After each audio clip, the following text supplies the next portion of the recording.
Alléluia. Bien-aimés dans le Seigneur, nous rendons grâce à Dieu pour la vie de tout et chacun de nous. Nous sommes encore arrivés ce soir pour continuer notre étude biblique. Et avant toute chose, nous faisons le devoir de prier le Seigneur.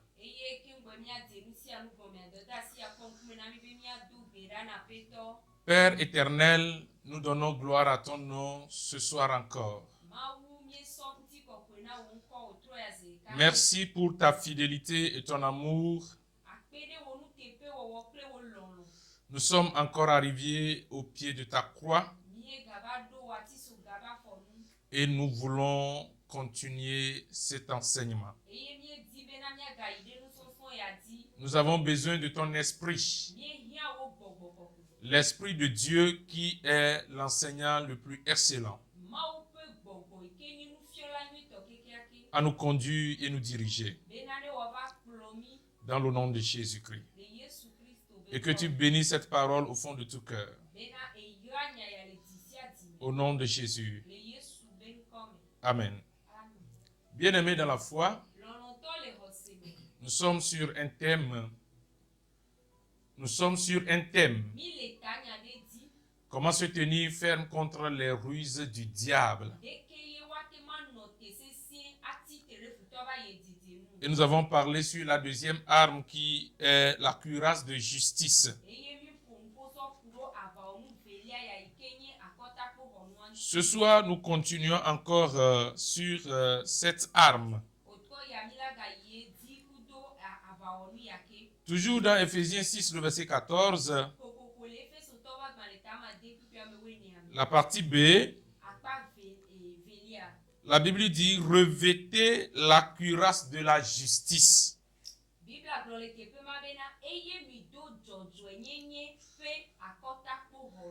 Et d'après ce que nous avons enseigné l'autre fois, et surtout d'après ce passage que nous venons de relire encore,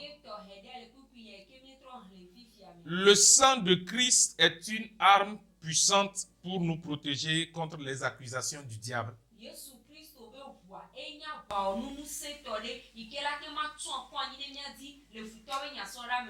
Il fait donc nécessairement partie intégrante de cette cuirasse de justice.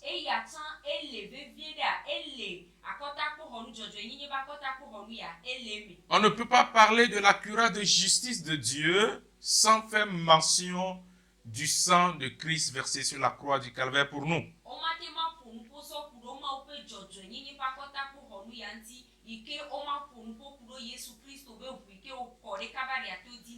Le sang de Jésus-Christ est fondamental dans la conception de la rédemption selon le Nouveau Testament.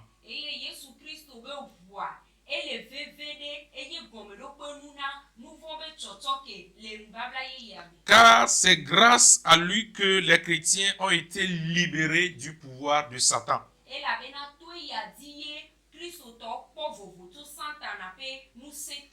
Et si nous voulons garder la cuirasse de la justice solidement en place dans notre vie chrétienne et repousser toutes les accusations de Satan,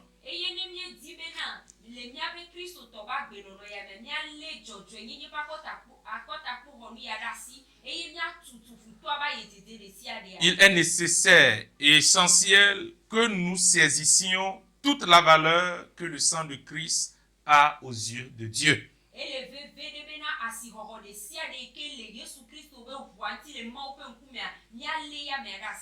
Et de cette compréhension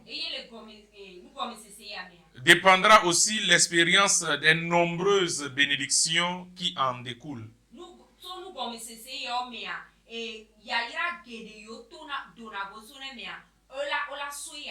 Nous ne pouvons dissocier la cuirasse de la justice du sang de Christ.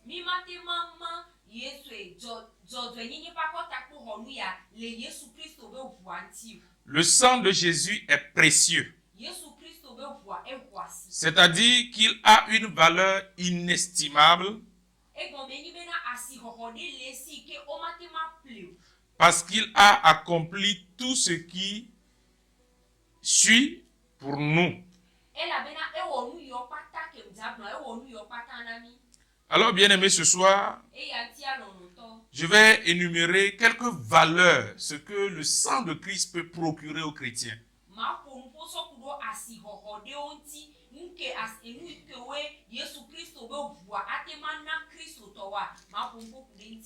Dans Éphésiens 1:7, la Bible dit, en lui nous avons la rédemption. Par son sang, la rémission des péchés selon la richesse de sa grâce.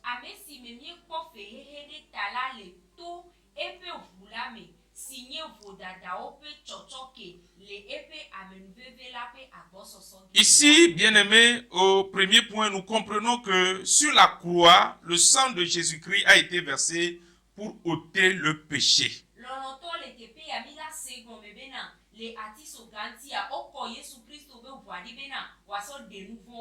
Et nous réconcilier avec Dieu. Nous qui étions autrefois des pécheurs, quand nous acceptons Christ, le sang qui a été versé sur la croix du Calvaire il y a des milliers d'années, ce sang ne couvre pas notre péché, mais ôte notre péché.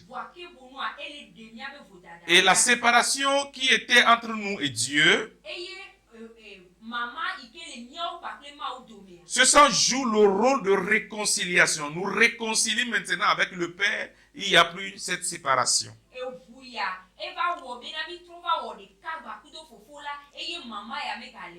Alléluia. Au point 2, nous pouvons dire que son sang nous délivre de la puissance de Satan et des puissances mauvaises.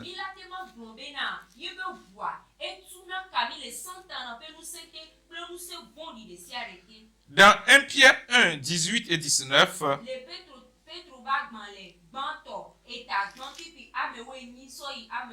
sachant que ce n'est pas par des choses périssables, par de l'argent ou de l'or que vous avez été rachetés de la vaine manière de vivre que vous aviez hérité de vos pères, mais par le sang précieux de Christ comme un agneau sans défaut et sans tache.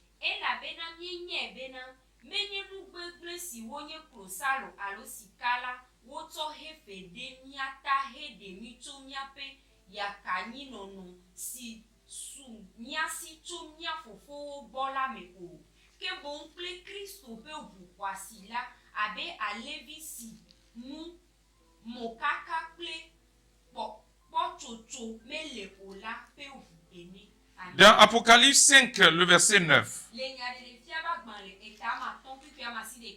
Et il chantait un cantique nouveau en disant, tu es digne de prendre le livre et d'en ouvrir les sceaux, car tu as été immolé et tu as racheté pour Dieu par ton sang des hommes de toute tribu, de toute langue, de tout peuple et de toute nation.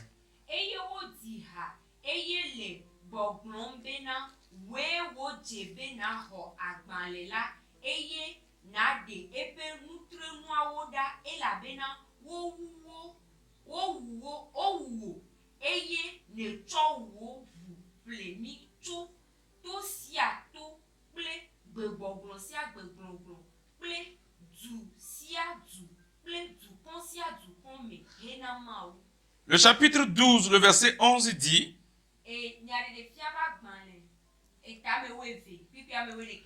ils l'ont vaincu à cause du sang de l'agneau et à cause de la parole de leur témoignage. Et ils n'ont pas aimé leur vie jusqu'à craindre la mort.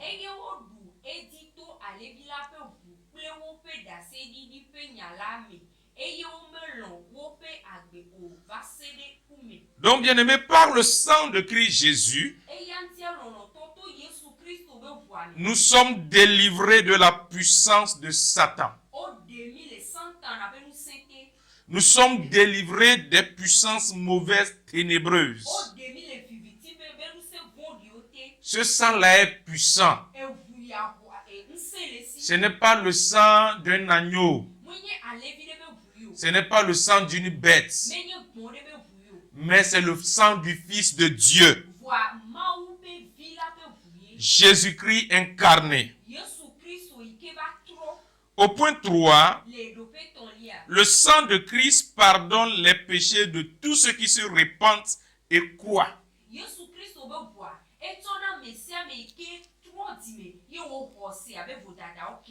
Oui, quand nous croyons en Dieu et que nous nous repentons,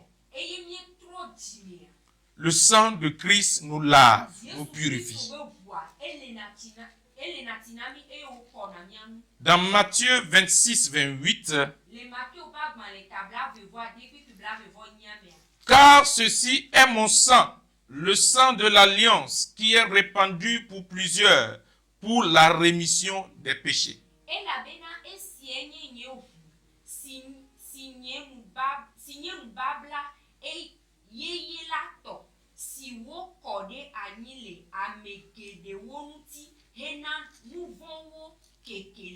Amen. Le sang de Jésus, par là, nous avons la rédemption. Alors, bien-aimés, repentons-nous de tout péché. Et invitons le sang de Christ de nous purifier. Et évidemment, nous avons la rémission de nos péchés. Non seulement ce sang pardonne ou bien nous lave de nos péchés,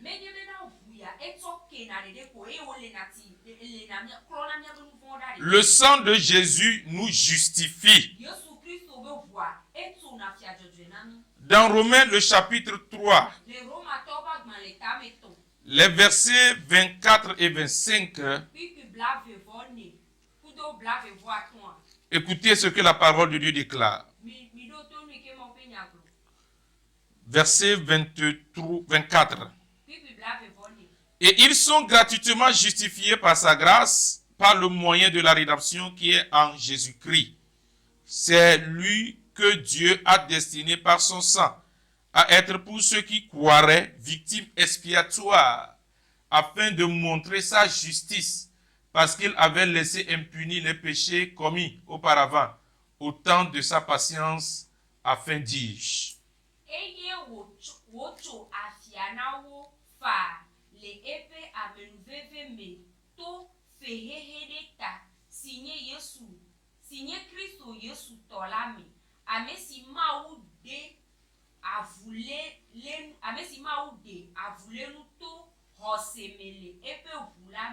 Nous avons parlé en long, de long en large sur la justification l'autre fois. Donc ceci vient appuyer ce point-là. Bien-aimés, nous devons retenir au point 5 que le sang de Christ nous purifie ou bien purifie notre conscience.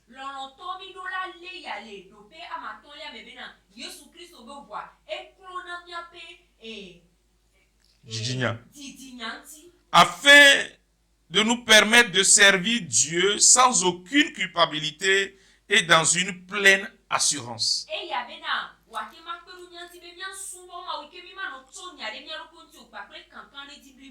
Quand nous savons que notre conscience est purifiée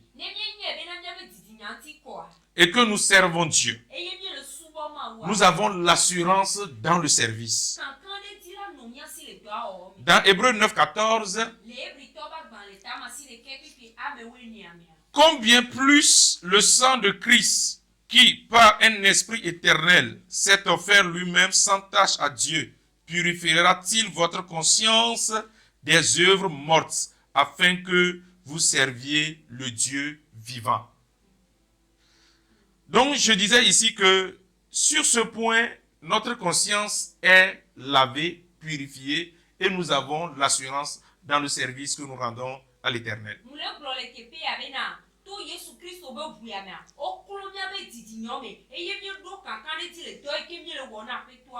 Donc cherchons à ce que notre conscience ne nous culpabilise de rien.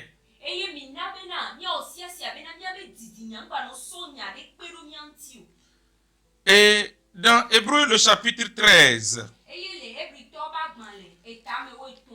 le verset 12, la Bible dit, c'est pour cela que Jésus aussi, afin de sanctifier le peuple par son propre sang, a souffert hors de la porte. Donc, au point 6, nous comprenons là que le peuple de Dieu est sanctifié aussi par quoi? Le sang de Christ Jésus.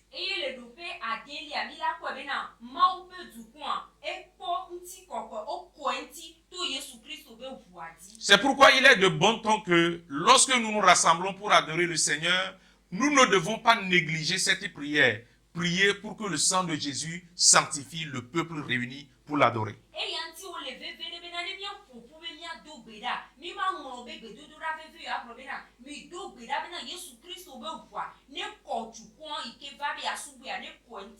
Au point 7, le sang de Jésus nous donne un libre accès à la présence de Dieu.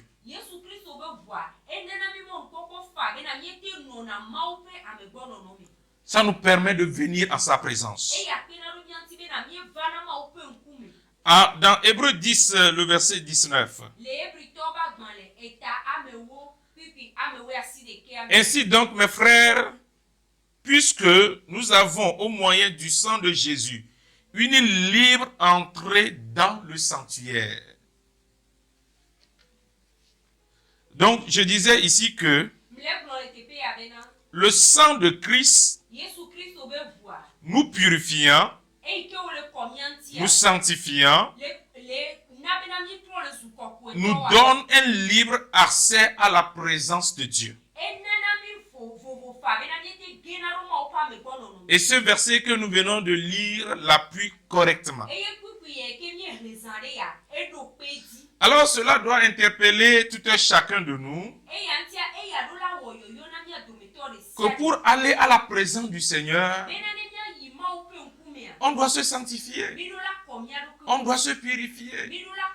Car le Dieu que nous voulons servir, ou bien nous voulons adorer, ou bien avec qui nous voulons communier,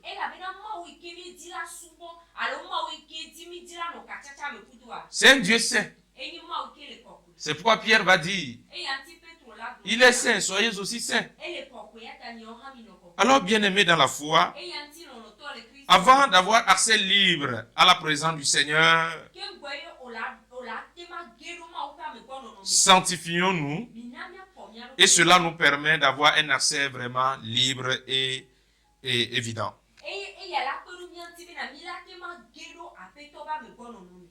Au point 8, son sang est une garantie de toutes les promesses de la nouvelle alliance.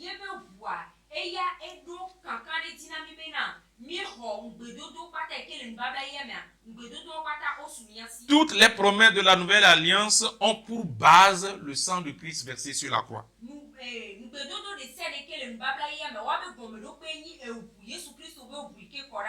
Dans Hébreux 13, le verset 20,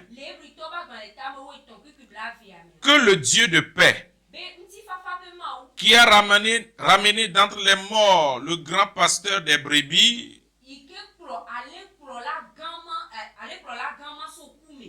par le sang d'une alliance éternelle, notre Seigneur Jésus. Bien-aimé dans la foi, le sang de Jésus garantit à tout chrétien les promesses de la nouvelle alliance. C'est pourquoi ce n'est pas un sang à comparer au sang des bêtes, non. Au travers de ce sang, nous avons la nouvelle alliance avec Christ. Amen. Et au dernier point, le point 9, le sang de Christ est continuellement appliquée à chaque chrétien qui s'approche de Dieu par Christ.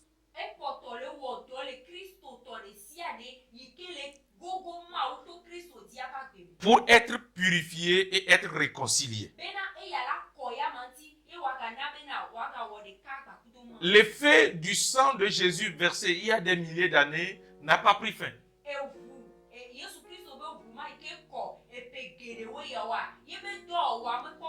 Le sang la travaille jusqu'à présent. Ce sang travaillera jusqu'à l'avènement de notre Seigneur Jésus-Christ.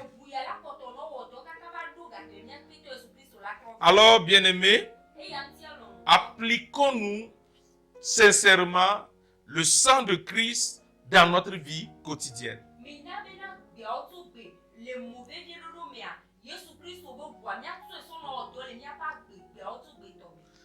Je vais conclure en disant ceci, car cette conclusion est très pertinente et nécessaire pour toi et moi. Nous sommes sur la cuirasse de la justice. La cuirasse de la justice suggère aussi aux chrétiens qui sait t'approprier de la justice de Christ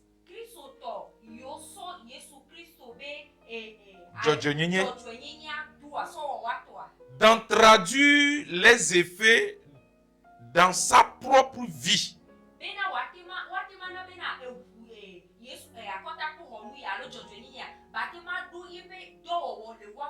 En manifestant son caractère juste, droit, intègre et honnête.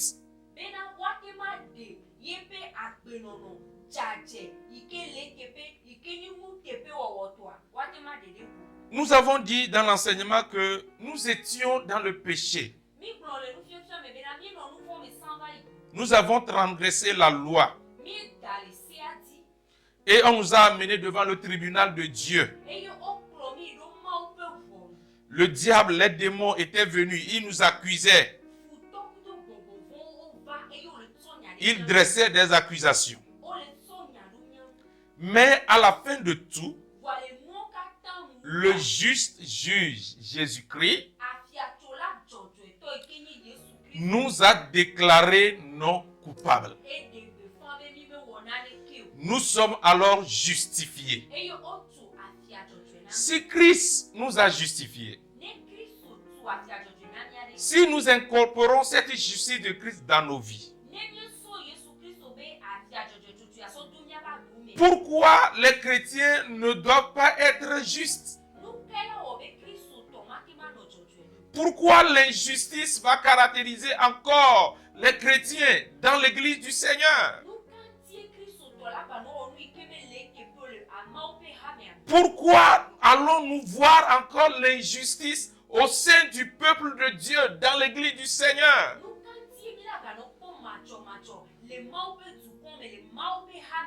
Mais nous ne reflétons pas alors notre Seigneur. C'est pourquoi, bien-aimés dans la foi, je nous interpelle ce soir, ayant été justifié par le Seigneur. Ma vie doit être caractérisée par la justice. Je dois être juste dans tout ce que je fais. Tu dois être juste dans tout ce que tu fais. La droiture doit nous caractériser. L'intégrité doit nous caractériser. L'honnêteté doit caractériser le chrétien. Mais ces choses aujourd'hui sont rares. Ces vertus sont rares parmi les chrétiens. Si ce n'est ainsi, le diable s'en moque. Si Jésus nous déclare juste et que nous ne reflétons pas ce que Christ a fait, ben ça devient une comédie.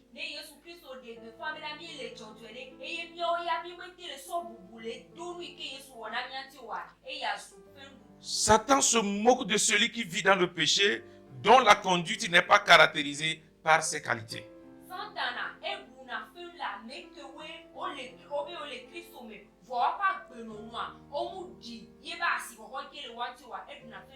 Et là, qui appliquent magiquement le sang de Christ dans leur vie.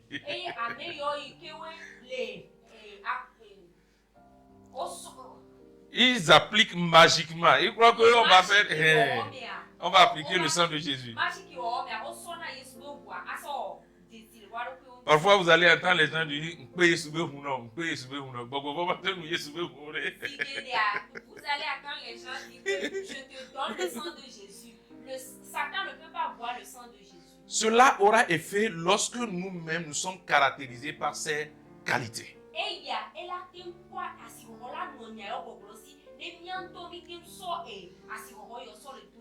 Alors, bien-aimés dans la foi, sur la cuirasse de la justice, nous devons comprendre ceci. Nous avons été justifiés. Nous sommes déclarés non coupables. Et personne ne peut porter ce verdict en cassation encore. On ne peut pas aller dire que non, ce que Christ a fait, ça ne tient pas, non. Lui, il est le juge, le suprême, il nous a déclaré juste, c'est bon.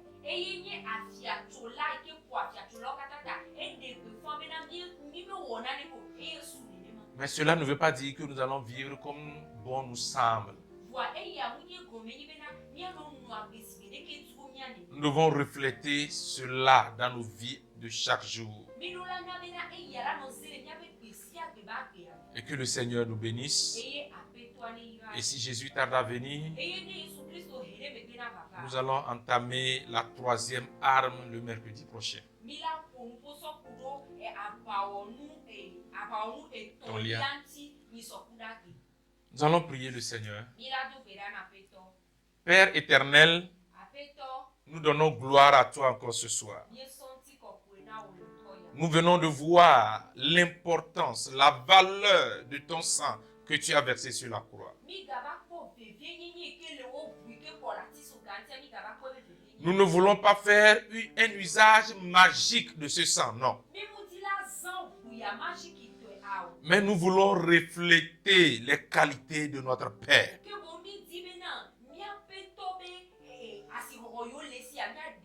Nous voulons mettre en valeur ce sang par les points que nous venons de citer. Saint-Esprit, aide-nous que nos vies soient caractérisées par la justice, la droiture, l'intégrité, l'honnêteté.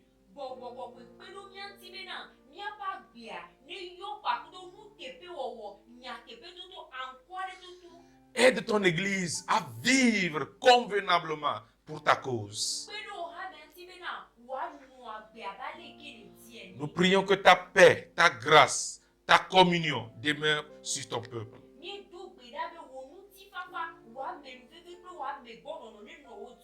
Dans le nom de Jésus-Christ, nous avons prié.